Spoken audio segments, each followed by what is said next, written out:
Hello and good morning. Hello, Arrow. Sorry I missed your calls. Yeah, it's saying I didn't have permission to call you. I'm going, wow, they really do have you guys tackled down over there. I'm sorry, man. The signal here is hit or miss when we get back to the apartment. I can't imagine what you're going through over there because, I mean, I've seen the videos where you walk outside just to for us to witness or listen to missiles that are flying over and then landing. It's some crazy shit. I'll admit. What's crazy about it is it takes on like this normalcy to it. You know what I mean? But intellectually, it's crazy shit. But you're here, and you get used to it. Then when I go back home, I'm like, wow, that was completely insane. Wow. Yeah. Now, you've sent me a lot of information, but what for the listeners, who are you and what are you doing over there?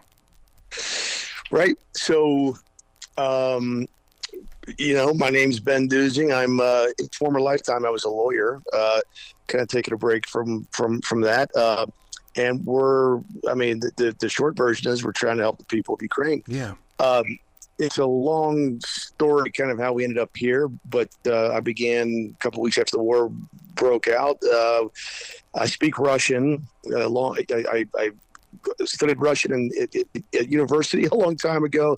I lived in Moscow, Russia for a year before I went to law school and lived in St. Petersburg too. But that was a long time ago. Anyway, war breaks out.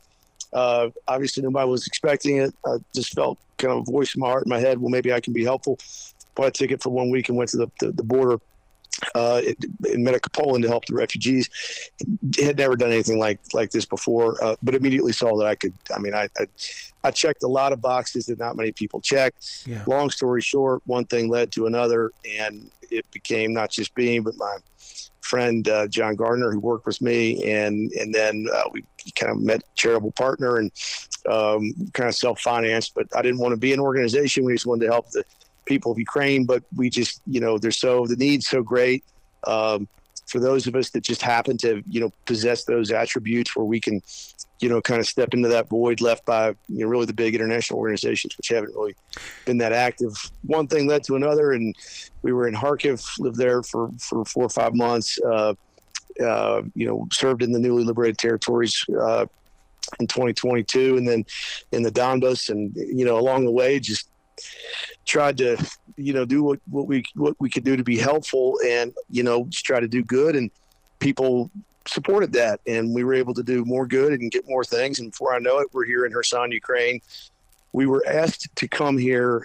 This was the last place liberated, the only big city occupied by the Russians and then liberated by the Ukrainians. It was liberated in November of 22. It was the last place liberated as part of that offensive. But the Russians went right across the Dnieper River, which is, we're on the so-called right bank of the Dnieper River, the city of Kherson.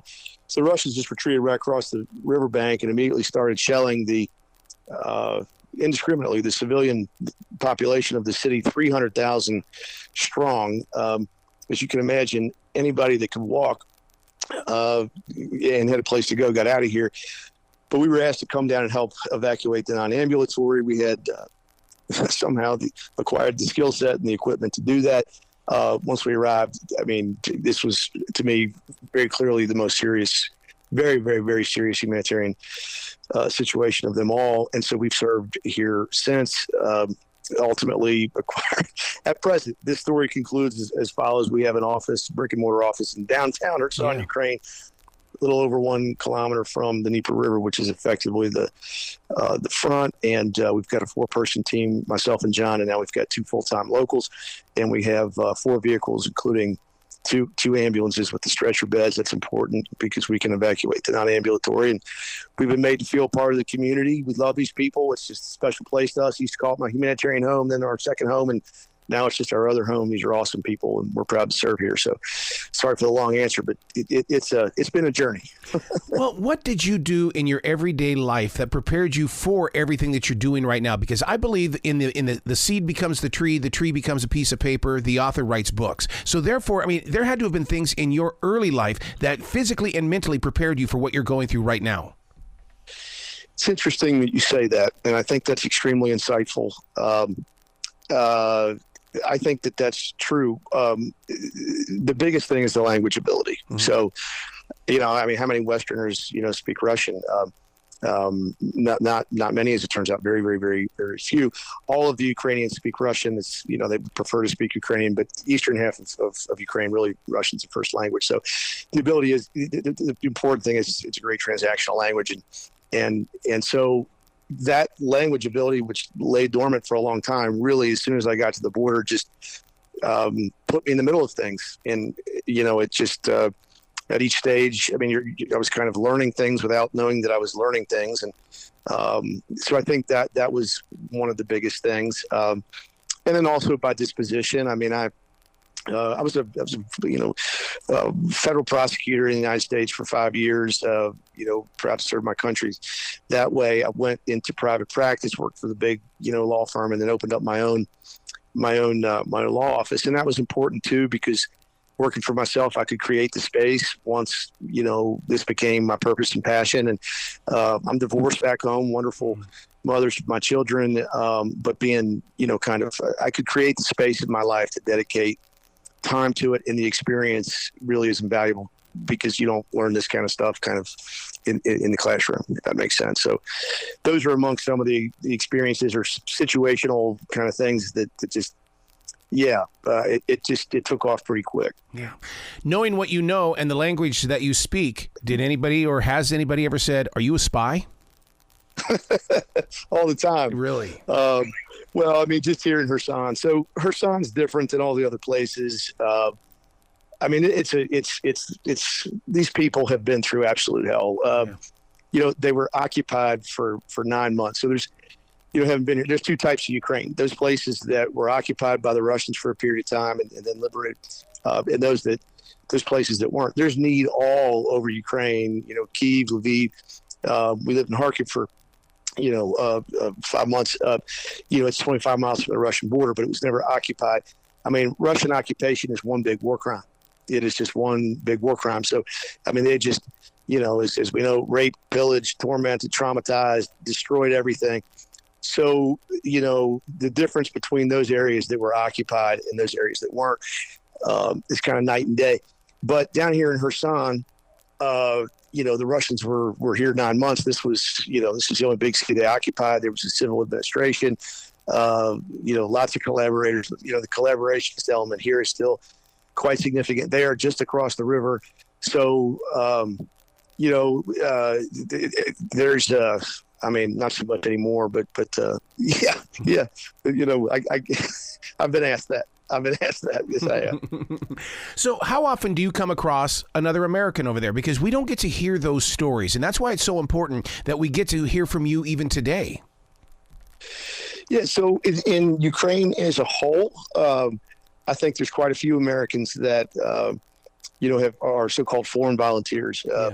And there's a lot of folks that have made a contribution, big ones, just really great people. So I think that there's quite a few American volunteers on the whole in Ukraine as a whole. But here in Kherson, it's a very dangerous place, and there's not many. There's a handful of foreign volunteers that live and work here, and a couple other Americans here, but there's less than 10, foreign volunteers, including us in the whole city. So on the whole, I think that there's been a lot of American volunteers, and they've done a lot of heroic, great stuff down here in Kherson. 90% of the people of the city have fled. So a pre-war population of 300,000 has been reduced to about 30,000, and it gets shelled constantly. So not too many Americans here. I can't imagine the knowledge that you have. And if I were here in the United States and I'm trying to figure out how to help Ukraine, I would be tapping into your information. But do you have to put up limitations on who you can talk to and for how long? We have to be very careful. Yeah. We have to be very careful here. It really is. It's different than all the other places that we've served. We've been here for a year now. The Russians are just across the river. There's a large collaborationist element here. There's always some concern. I don't know, I'm not a military guy or anything like that, but there's always, concern on the part of the populace that the Russians are just going to swim right across the river again, or, come back. You have to be you're so proximate to the Russians that everything's a lot different. You have to have the Ukrainian SIM card and all that. You have to be really careful. Yeah, you do. Yeah. Over the past couple of weeks, with I'm going to say it, with the murder of probably one of the most famous Russians outside of Putin over the past couple of weeks, how has that changed the position of the people where you are? Because I really thought there was going to be an uprising, or maybe it's building right now in Russia. It's a great question, and that loss was felt very heavy here. It's a really Alexei Navalny was a hero of mine, and so it was. But I was I noted that it certainly was not lost upon the people here in Kherson, Ukraine, what that meant, and I think everyone did hope for. I don't know if we expected a popular uprising that would topple the regime, but there has been more public dissent. But it's a difficult situation in Russia, and I think just highlights the differences. What I hear from my local Ukrainian friends, it just makes them that much. It highlights the differences between the two countries, and they are so grateful that the 9 months during which time they had to live like that, that's a thing of the past, and they're free. One of the things that I've heard a lot about since probably in the past 6 to 7 months is the fact that once things broke out in Gaza, it was like, Ukraine who? And it's like, how do we get the attention back on Ukraine? Because even our own government has turned their back, and that's got to stop.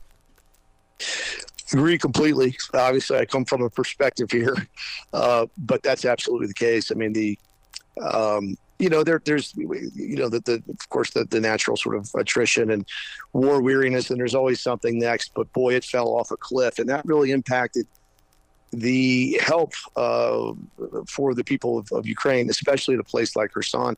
I mean, this is the need here is overwhelming. This is the first war that's being fought, where you have a major world power waging war in the middle of Europe without regard to human life. The humanitarian consequence of that is through the roof. It's not like, the humanitarian consequence as it normally is a product of sort of collateral damage. This is intentionally targeting 44 million people. So huge need. Meanwhile, it doesn't fit as I've come to understand it, sort of international humanitarian model. So the big international, groups that exist really for the purpose of handling international humanitarian crises like this, the International Red Cross, UNICEF, and the UN affiliated kind of groups, they really haven't been a part at all. So those two factors have created this huge gap. And it was really important that this potpourri of, kind of this patchwork quilt of volunteers throughout the world stepped into that vacuum, but they needed to be, that effort needed to be financed. You're exactly right. The war in Gaza really had it just fell off a cliff. So, everybody needs funding, and it's difficult to get that right now. And it's, I come from a perspective, I agree. Yeah. I think the one thing that shocks me the most is I used to tell more people saying we're never going to have a major military crisis where everything is blown totally apart, because who's going to rebuild it? Who can afford to rebuild it? Well, in both countries, I can't imagine how do you rebuild and mend what has been torn apart? It's a great question, and it breaks my heart. It truly breaks my heart. I've lived in Kharkiv for 4 or 5 months, and of course, there's the damage in a place like that. It's not occupied. It's not occupied. It's a lot less than it is in a place like this. But all of those towns and villages in the east that were occupied for a time. I mean, those are grisly scenes. I mean, that's just completely wrecked. They have to be rebuilt. And then even in a place here like Kherson, it's a big city. It's a regional capital. It's 300,000 people, gorgeous city right here on the Dnieper River. But every single day, bit by bit, it's been 14 months now, especially where we are right up front, downtown, bit by bit, the city's, it's not like a touch up anymore. You're going to have to clear a block and rebuild. It's a massive, overwhelming undertaking. And the only source of funding I can think of is these seized Russian assets, which will be just a fraction of the overall cost, but that's certainly ahead. Wow. Where can people go to find out more about what you're doing, the people that you're working with, and give you guys some love and support? I appreciate that very much. God bless you very much. We have an organization, World Aid Runners. We're on Facebook. We're on excuse me, Instagram. And of course, we have the website. It's worldaidrunners.ua. And any of those places, we're generally self-financed. But now that we have our free store at the front here, and we're serving 160-something people every day coming to us for basic food, medicine, clothes, and that kind of thing, the more support we get, the more we can help the people. So I appreciate the opportunity to say those things, and we would sure appreciate all the love and support we can get. Well, this can't be our final conversation. We have to have several different conversations because I want to help keep pushing this forward. And you know how it is these days. People just happen to discover conversations, and most of the time it's usually during the seventh one. And then they go, oh, my God, where was the first one at? It is so important. I am so glad you said that. That is exactly the case. And it's so important for the people of Kherson.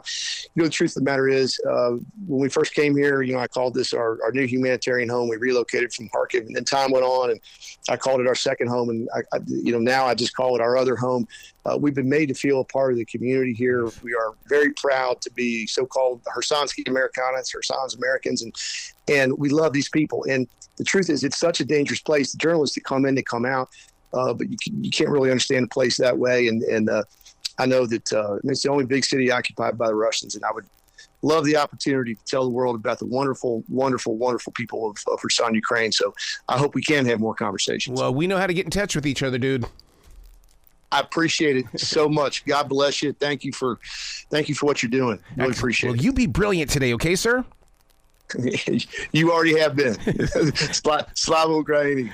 Slava.